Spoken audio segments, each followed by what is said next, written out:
video shows Westchester officers stopping and actually questioning a black man in a Meijer store. Police records show the suspect, though, in this case was white. The innocent black shopper is now suing Meijer, the police department, and two officers claiming they illegally profiled him, violating his rights and humiliating him. Chief investigative reporter Craig Cheatham shows how the incident unfolded and also how police and the victim responded.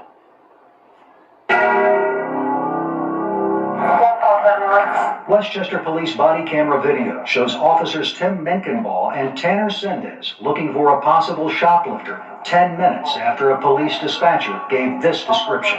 He's a male, maybe late 30s. He's wearing a dark green / gray type colored Carhartt coat, got a red hoodie underneath. I believe he has a cutting device. Is this him right here walking up to us? Within a few minutes after they arrived in the store, Sendez points to a man he said looked in his direction and mirrored the officer. Yeah, look at Carhartt, probably But despite Menkenball's doubts, the senior officer leads Sendez, a trainee, toward Eric Lindsay, a 60-year-old black man wearing a puffy orange coat. Hey, boss. Come talk to me. A police department internal investigation of the incident found at this point you can hear a police dispatcher on the body camera video telling officers that the real suspect was still in a different part of the store. I'm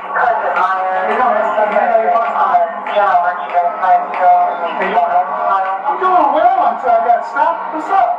Yes, I think Colin said that he looked at sales some items inside the jacket. Then Officer Sendez tells Lindsay that Meijer Loss Prevention said the suspect is wearing a tan jacket, even though police records show that wasn't true. Well, what did they say? Because I walked in here asking you guys. Listen. This isn't tan. What am I listening to? What am I listening to? This isn't tan. This is orange. Okay, relax. It's okay. Okay. It's not okay. Menkenball continued questioning Lindsay. Do you have any items in your jacket? Hell yeah, I got items in my jacket. The items that I walked in here with behind you guys. Okay. Well, that's not what we're being told. After that, the police dispatcher is heard saying the real suspect is near Valentine's cards.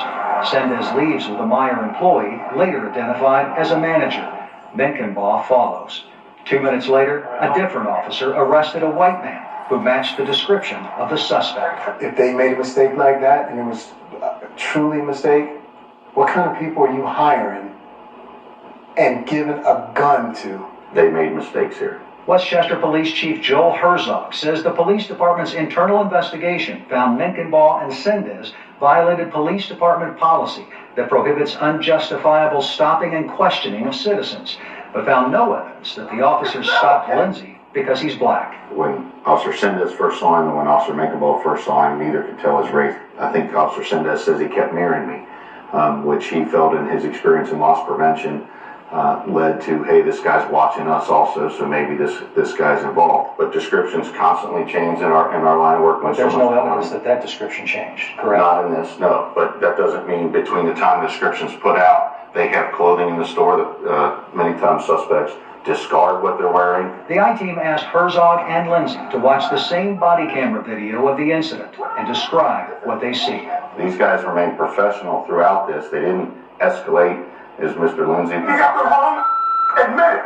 Admit it. Lindsay says he saw disrespectful and clueless officers. For someone to make a mistake like that, are they that incompetent? But Lindsay says he's also concerned about his anger and loud cursing at the officers. It's nothing that I'm proud of. He says since college and throughout his life, police officers in different communities have stopped and questioned him for no good reason. You reach a boiling point, and I guess that was mine. The Westchester Police Department gave officers Menkenball and Sendez administrative warnings and required them to get retrained on field interviews. It was about as minimal of a contact as you can have with police. It was just a simple walk-up, consensual encounter, some questioning, and that was it. Lindsay filed a lawsuit last month against the Westchester Police Department, officers Menkenball and Sendez, and the Meijer Company, claiming they conspired to violate his rights. Do I need to have been tased or cuffed to